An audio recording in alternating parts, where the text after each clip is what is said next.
Hello there, and welcome to my next video for the City of Final Fantasy Opera Omnia, in which we are going to tackle the Power and Magic's Chasm Rising Delta quest, the highest level one. It's not an EX. I don't think it is.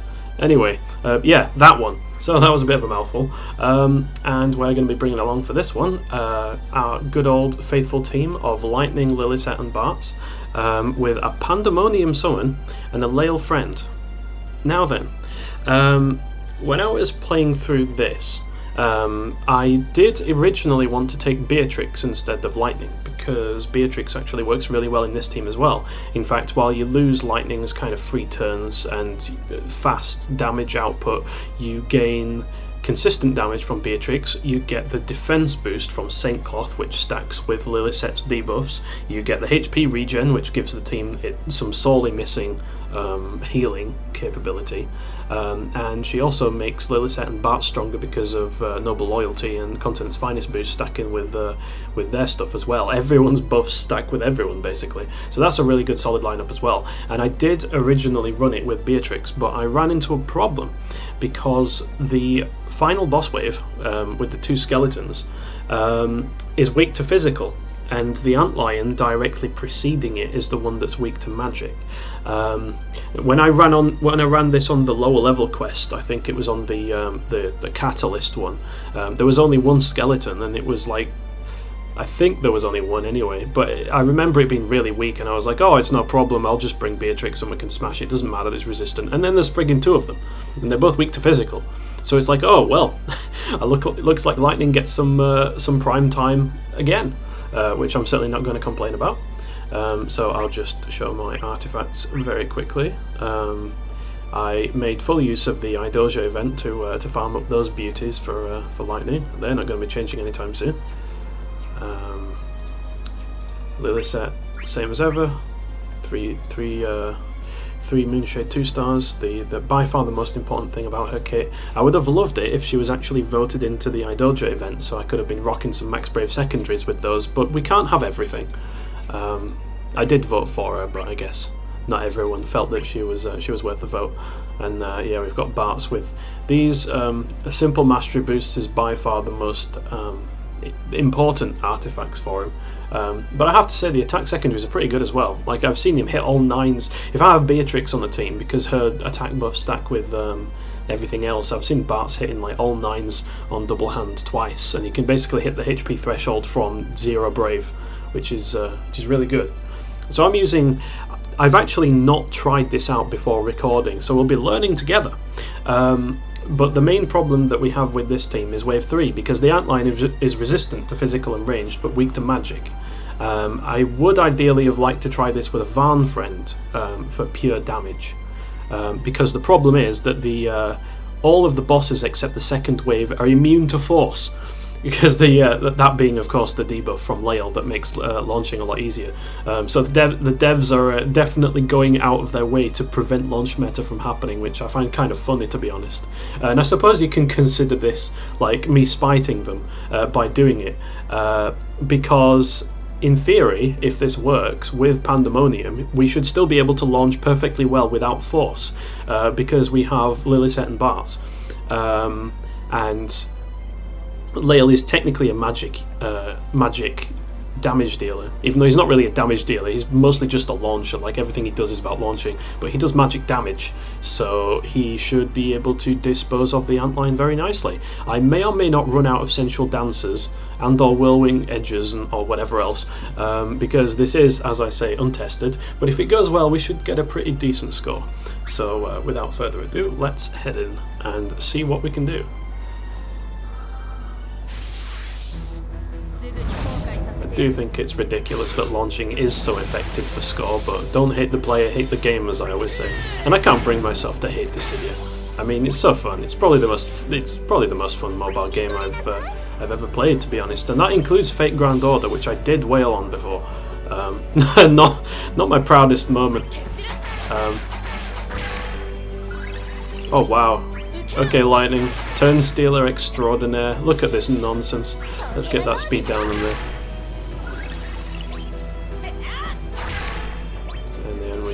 get the simple mastery boost up. Wow, I'm so used to using brothers. Everyone's max brave is so low. Like, what is going on? I get a spark strike. So, let's see. Yeah, I don't want to run out of batteries too fast with Lilisette, so I'm just going to be a little bit conservative. If all goes well... Oh no, all did not go well, alas. We don't get the break on the thing, but we can at least pop the EX. All that lovely brave dumpage in there. Yeah, like this is less ideal, because here we have Bartz who can do nothing, and then we have Lilisette, and then there's lightning, and she's going to get targeted. So looks like I'm going to have to give up the free turn on this time. Now, if I was using Beatrix, I could just double hand with no problems, but I know for a fact if I double hand here, I'm not going to hit the threshold, so I'm going to have to missile again, unfortunately. Yeah, it's worth a whirling inch. I'll give it a whirling inch. I need to blow a skill with her there. I really want to try and save flourishes of steel, flourish of steels, however you want to say it, until the final wave. Yeah, we're popping double hand there so we can get the max brave buff. And oh, so close, so close. Never mind, Lilisette can finish it. See, I want to save as many flourishes as I can for the last wave, because having two enemies that are both weak to physical is kind of awesome. But I'll tell you what is not awesome. What is not awesome is having lightning go after Bartz. That's like having Bartz at the start of the wave is really what you don't want to happen. So I'm sacrificing so many free turns here, but I have to keep the DPS up, or the DPT, I suppose you would call it.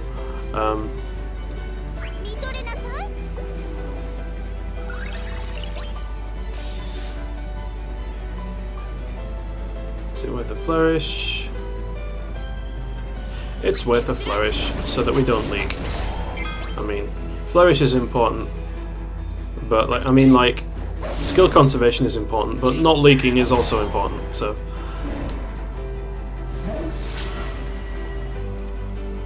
right. So here, I'm going to check Lightning's buffs because I see that 1. Okay, so the 1 is her attack up buff. So if I use a flourish or an army of 1 right here, then she's going to lose that attack buff for the next turn.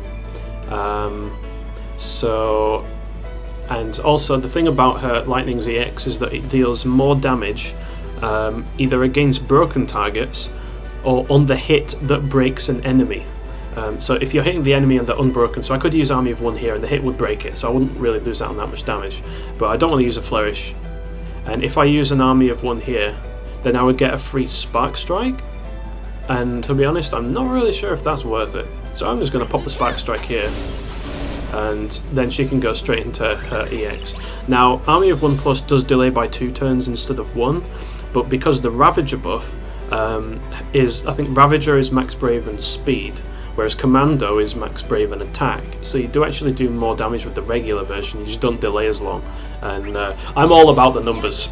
I'm a damage guy, because in quests like this I am anyway. If it's difficult content, I think the delay is more important, but if it's not, then it's not. So, but we work with what we have, so I'll take my free flourish, thank you please. I'm going to use Iainuki to conserve on skill users because, well, 1, that's the luxury of having Bartz EX, and 2, I don't know like how many I'm going to need for the Lael launch fest that I am hoping happens because my summon is not yet charged.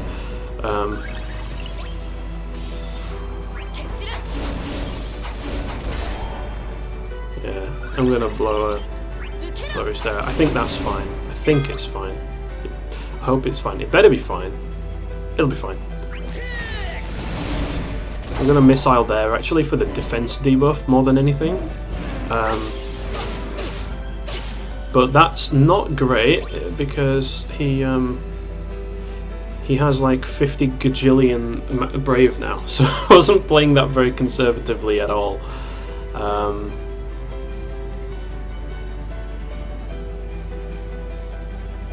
So if she uses her EX, can she break? That's the question. She's got Ravager and she's got Knight of Etro. I know for a fact that it won't break the enemy if I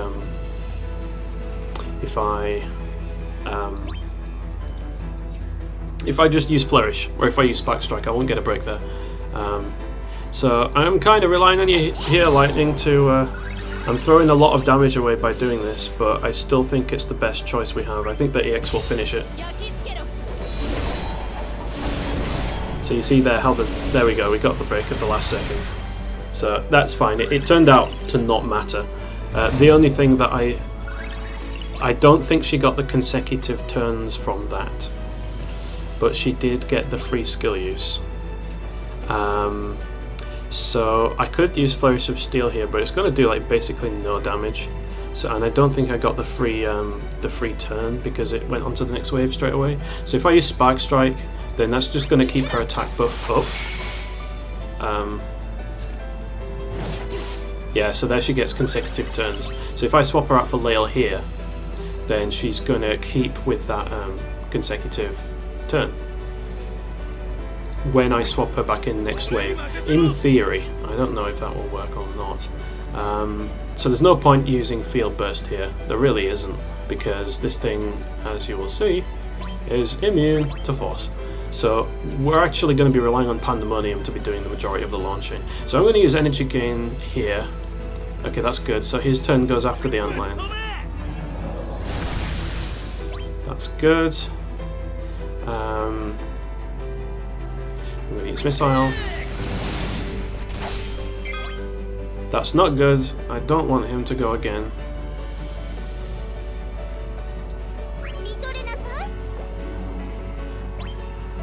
But I can make it work. I'm going to go into Summon now and see what we can't do about this Antlion. I'm just going to use Yaniki. We want to use everything we can with battery, basically. So, if I'm correct, this next hit should launch. Yeah, it was going to launch anyway.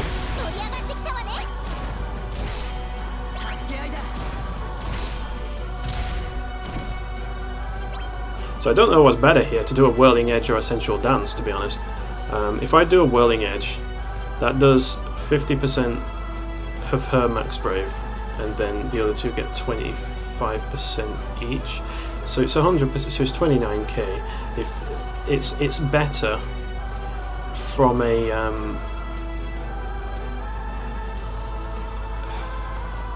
Lael batteries by 80k. Yeah, I'm going to Sensual Dance. Lael will not launch with this hit. Alright, I'm a filthy liar. The chase HP is really low, so he'll launch anyway. Oh my god, I did not expect this to happen. Holy shit. Okay. I didn't expect to get into this wave while we were still in the summon. As I said, we're learning together. Okay, my apologies for that. Little jump cut there. Unfortunately, it was necessary because basically my emulator decided to crash while I was in the process of clearing the wave. So I've had to restart. Okay, so where were we? Oh yes. Well, since we've got a Lilisette turn here, I think the turn order was a little bit different last time. I might as well, I'm going to Whirling Edge so I can debuff the speed of both of these guys. We need to get the speed more manageable. And also, because it sets up B for a launch as well, which is the good part about that.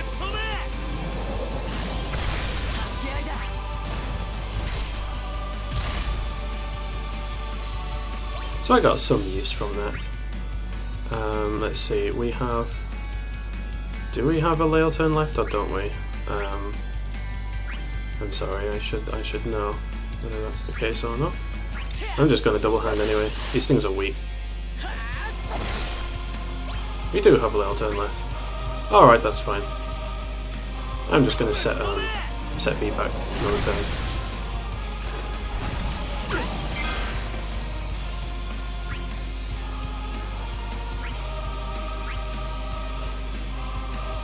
Yeah, absolutely want to shape A down.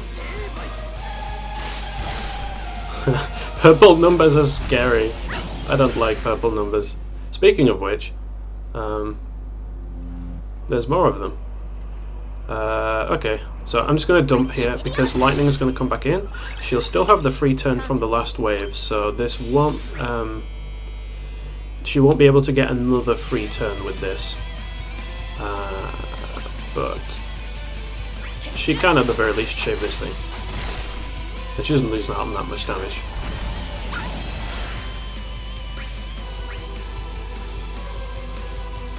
Okay, so I'll missile on B because lightning is coming up next and she can get the free turn off of either of them. I see, okay, I see how it is. But A has the big scary purple number, so A gets priority. And that one gets a Spark Strike.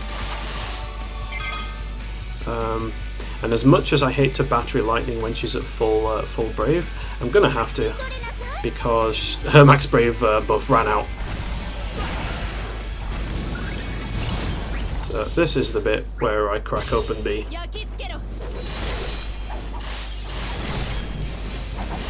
All that beautiful damage, just look at that. Because I got the death debuff on as well. So I'm going to prioritise that one for, that one gets the Flourish, gets the business.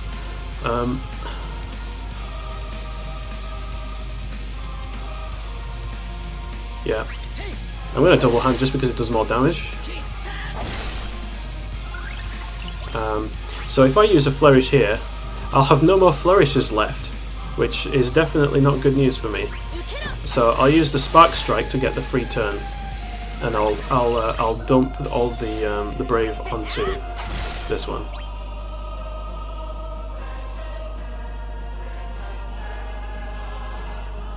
I can probably just HP attack here. Yeah, that's totally fine. As long as A doesn't recover from break. Oh, perfect. Okay. So I'm going to missile here because we're towards the end. So I want to get the defense debuff up.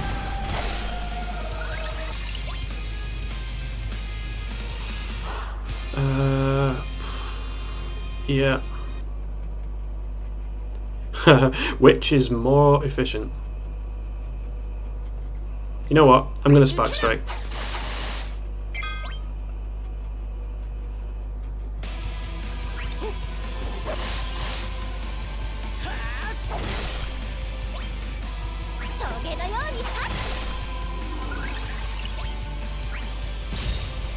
Just so we can get the free Flourish. Maybe I even screwed that up, I'm not sure.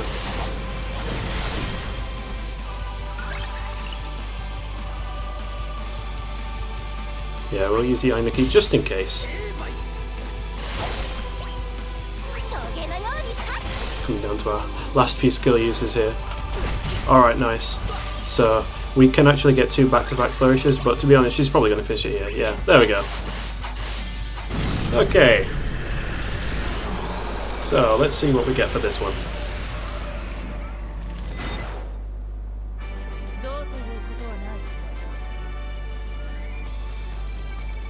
Hey, 235k, that's what launch points will do for you. Okay, so that's all for this video. I'm currently undecided whether my next video is going to be of the Barrett event on Monday, I think it's going to be.